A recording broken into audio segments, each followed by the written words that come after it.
Hello there. So, here we are in the awkward early gestation phase of my video making career. And I thought I'd try something a bit different. I don't know how many of these I'll do, but perhaps occasionally a sort of an unscripted ramble, my thoughts on a particular topic.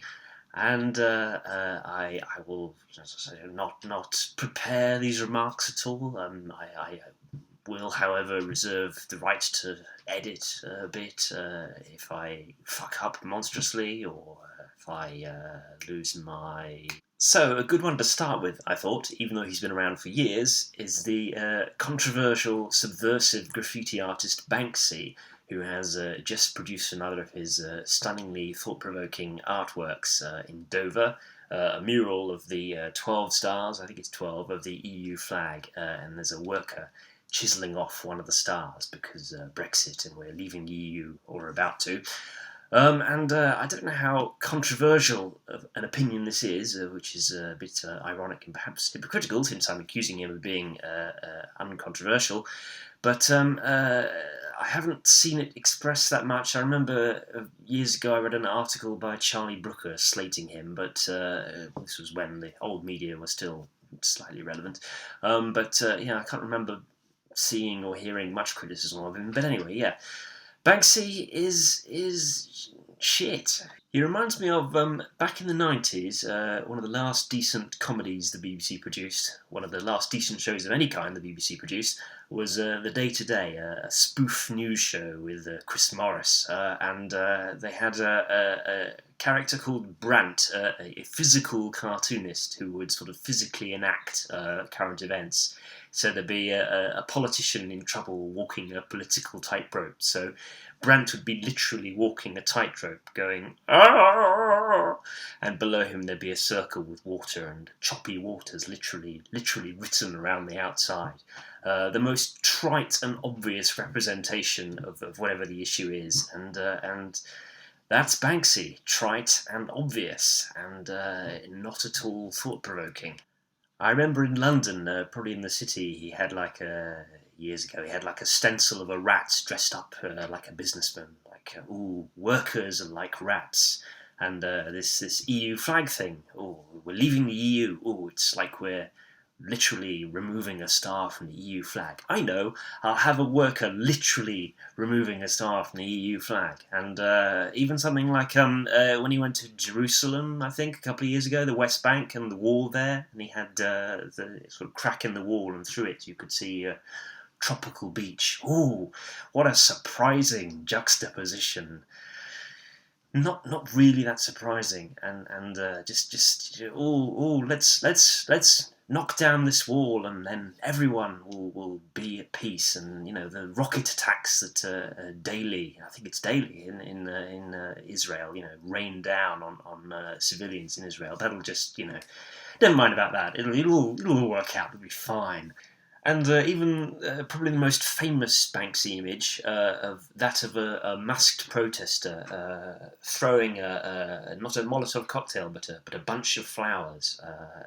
It's best you can say for it is it's surprising for like half a second. You're like, oh, that's not the thing I expected to see for that small fraction of time. But not much truth in art there, is there? I mean, look at protesters today, or at any time really. Youths running amok. They're not throwing flowers, are they? They're throwing rocks. They're throwing fireworks. In the worst cases, they are throwing Molotov cocktails. So,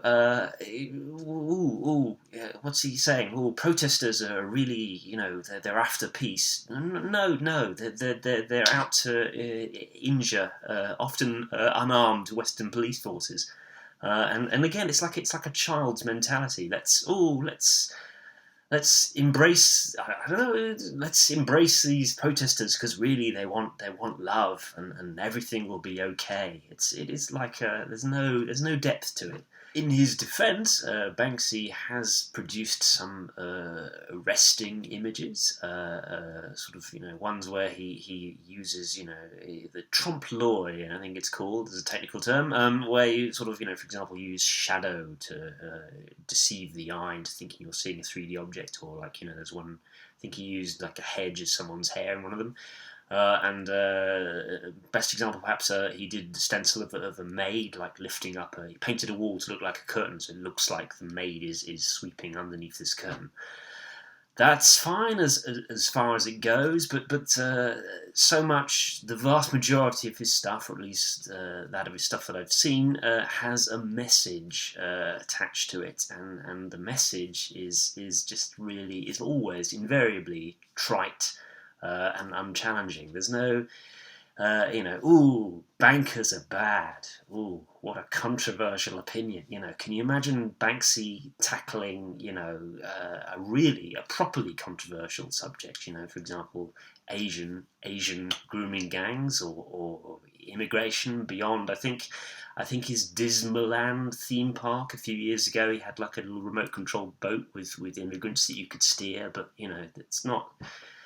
What's he saying? What does he? For example, housing would be a good one for Bank, because so much of his work appears on the side of housing. The one issue that the left and right could perhaps get behind is the shortage of housing in this country and how ridiculously expensive it is. You'd think he'd do something about that. Or he could do something about the plurality of genders that have apparently just sprung up out of nowhere. I mean, whatever his stance on that, he could do some amusing work on that topic, surely. There's a street artist in LA who every year before the Oscars, and probably at other times of the year as well, he puts up, the night before, he puts up posters mocking celebrities for their self-importance and their tendency to all express the exact same liberal opinion. Okay, if you're of the left, you might not agree with him, but you can, I hope, appreciate that he is challenging the establishment there. He is challenging the prevailing modes of thought. Banksy is not challenging, as his supporters claim. If he were genuinely controversial, then his work would not be allowed to stand all over the place. It would not be displayed in art galleries where, lovely fellow travellers can come along and go, ooh, how controversial, how subversive, because it's not. And the final point to make is that he's a fucking hypocrite, isn't he? Because Banksy, the anti-capitalist, ooh, bankers are bad, workers are like rats, etc., is a very wealthy man, by all accounts a millionaire, which isn't surprising given all the shows he has and the artworks he sold to his celebrity friends, Brad Pitt, Angelina Jolie. Ooh, smashing the system there, aren't we, Banksy? Yeah, I don't begrudge people doing well, being successful, but anti-capitalist, millionaire. Pick one. Anyway, that's my opinion on Banksy. Bob out.